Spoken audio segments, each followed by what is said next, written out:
Today is January the 19th, 2022. It's a reasonable hour now. It's 8:30 in the morning.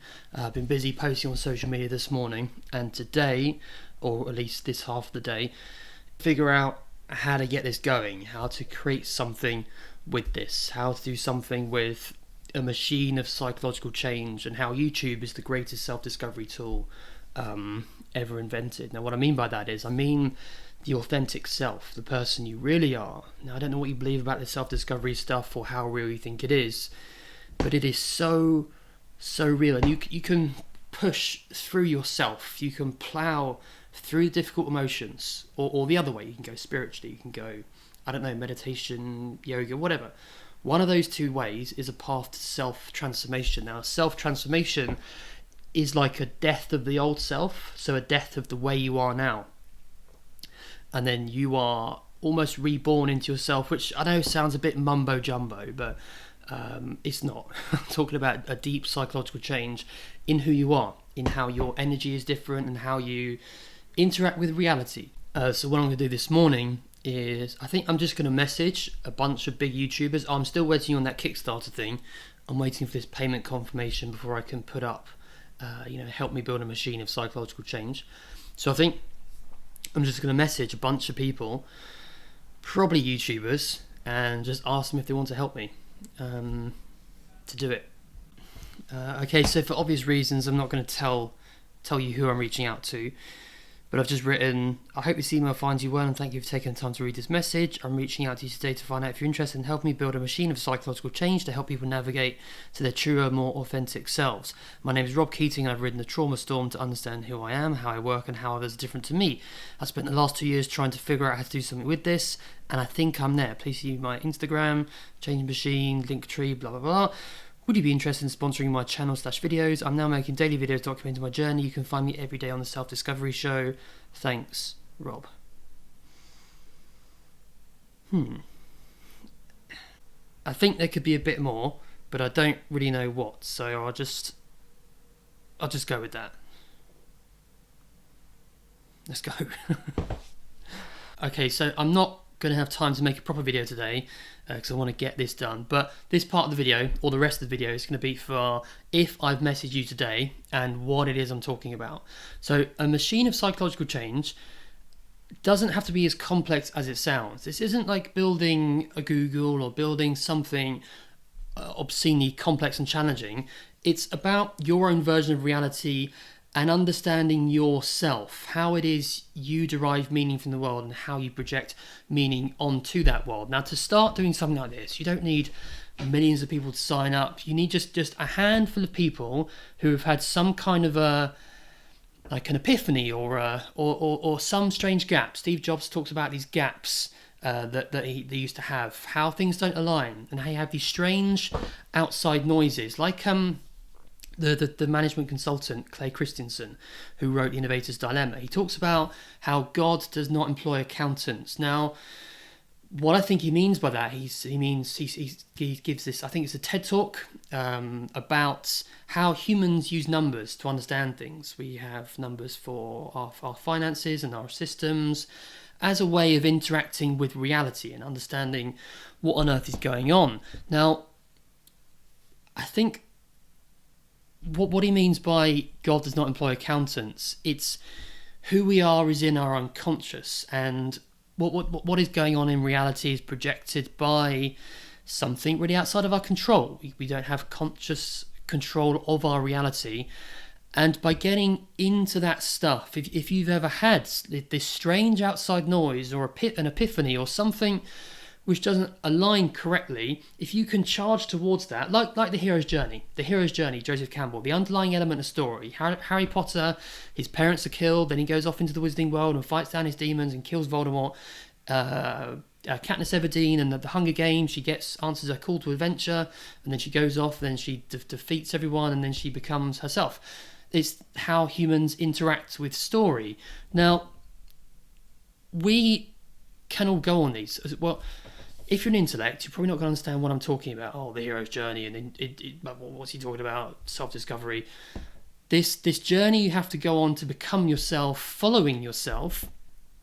You can twist it, you can pull at it, there's this special meaning that you have from the world and all these different things, from your relationships, what you read, what you listen to, what you believe. But sometimes things don't add up. Sometimes things stick out. Like, for example, in cognitive behavioral therapy, using metaphors to help people to think differently. This was a very big part for me to help me emerge from myself, was how to think in a non-linear way.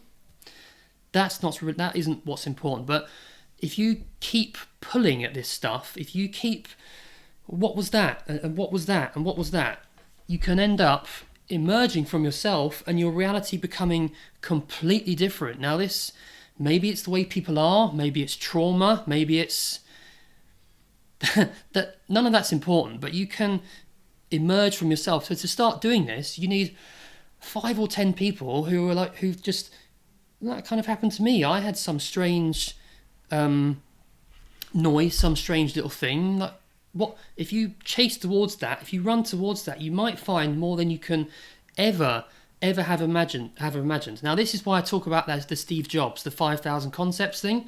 How you find 5,000 things in your life, and every day you match and mold, and you find out how things can become different. Now, if I go back 2 or 3 years, I can understand what's got me to here. But from the 2 or 3 years ago, how I got here, that 5,000 concepts is the best way to describe it. You find these little things in your life, that relationship or that memory or that experience or that book or that story, and you start to what you're doing is you're mapping and you're modeling your own self, and with outside help, say a support or a coach or a therapist, you can emerge from yourself. You can become completely different. So my energy is all different. Right now I can think through what I'm saying, I can express myself, I understand how relationships form, and I can now go off into the world and live my own life because I went through the traumatic experience of rejecting my old self to become myself. But it will be different for everybody. So just to jump back to the 5,000 concepts thing, as of today, I now have 5,401. Come on. 5,401 of these notes on my phone. Just over the years, they've just been things that have interested me, things that I listen to, things I want to learn about, and I've been pushing and pushing and pushing to eventually fail enough so that I could somehow reset myself to become myself. Now, this started as a business service. This started as, we can do this in companies, or we can do this with individuals. This can become a map of your reality that works like an accounting system for change. But you've got to, this isn't like a formula. I made a video yesterday about the cognitive theoretical model of the universe. I think an all-encompassing process is the wrong way to look at it, because it's your reality. Where do you have pain? Where do you, are you jealous of a YouTuber or somebody?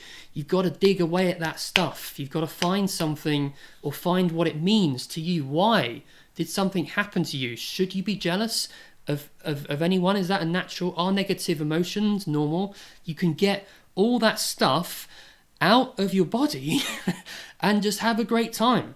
You can just be very content in what you do and love what you do. Now, that's obviously my version of reality. So there's no...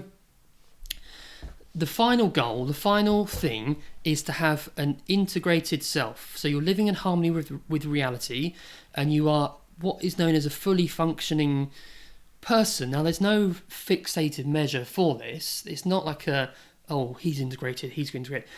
That isn't how it works, because it goes on your own emotions. It goes on how you feel. And with things like YouTube and videos and people being their authentic selves, you follow people because you follow people. I want to see what that person's up to. I believe in that person. So you have essentially in front of you thousands of people who are making thousands of hours of video, all of their authentic selves, and you can begin to map and model and understand, well, where do you feel pain? Why are you doing it because of that?